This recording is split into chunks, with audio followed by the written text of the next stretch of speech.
Hello everyone. इस video में हम जानेंगे इंटेलेक्चुअल प्रॉपर्टी राइट्स के बारे में। इंटेलेक्चुअल प्रॉपर्टी राइट्स क्या होते हैं और ये क्यों जरूरी हैं, और इंडिया में इंटेलेक्चुअल प्रॉपर्टी राइट्स को किस तरह से प्रोटेक्ट किया जाता है, यानी कि इंटेलेक्चुअल प्रॉपर्टी को किस तरह से एक्चुअली प्रोटेक्ट किया जाता है, वो हम जानेंगे। पहली बात हम यहाँ पे जानेंगे कि इंटेलेक्चुअल प्रॉपर्टी किसे कहते हैं। कोई भी ह्यूमन माइंड की क्रिएशन हो, ह्यूमन माइंड की किसी भी टाइप की जो क्रिएशन होती है या इन्वेंशन होती है, अगर ह्यूमन माइंड की कोई भी क्रिएशन या कह लो इन्वेंशन सोसाइटी के लिए अगर वो बहुत वैल्यू रख रही हो, जो ह्यूमन माइंड के द्वारा की गई हो, और अगर इस इन्वेंशन या इस क्रिएशन का मिसयूज किया जा सकता है दूसरों के द्वारा, यानी कि रेप्लिकेट किया जा सकता है, अगर ये इन्वेंशन या क्रिएशन उस कंट्री के, जिस कंट्री के पर्सन ने ये इन्वेंशन की है, यानी कि अगर हम इंडिया की बात करें तो इंडिया के लॉ ऑफ लैंड को वायलेट ना करती हो, तो ऐसी इन्वेंशन या ऐसी क्रिएशन को हम बोलेंगे इंटेलेक्चुअल प्रॉपर्टी। ह्यूमन माइंड की वो क्रिएशन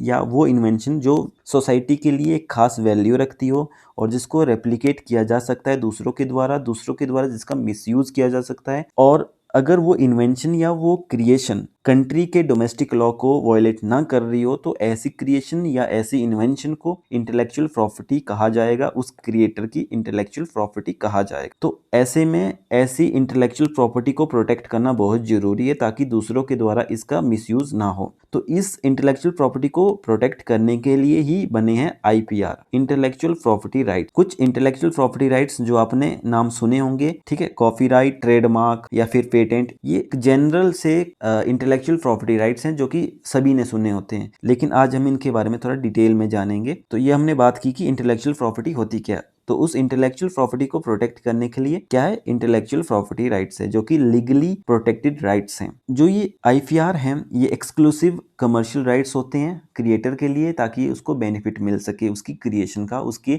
इन्वेंशन का। IPR इसलिए होते हैं कि ताकि हमें इनोवेशन और क्रिएटिविटी को एनकरेज करना है, कि ज़्यादा से ज़्यादा इनोवेशन हो, क्रिएटिविटी हो। जो इंटेलेक्चुअल प्रॉपर्टी राइट्स होंगे ये सर्टेन पीरियड ऑफ टाइम के लिए मिलते हैं और कुछ कंडीशंस के साथ मिलते हैं। ऐसा नहीं है कि ये एब्सोल्यूट राइट्स हैं। अगर ये कुछ कंडीशन के साथ मिल रहे हैं तो डेफिनेटली जब इमरजेंसी होगी देश में, एज पर हमारे कॉन्स्टिट्यूशन में इमरजेंसी 3 तरह से होती है, आर्टिकल 352 में दी है, 356 में और 360 में। तो इसके अकॉर्डिंग जब भी देश में कोई इमरजेंसी होगी, इन दैट केस ये रिवोक भी हो सकते हैं।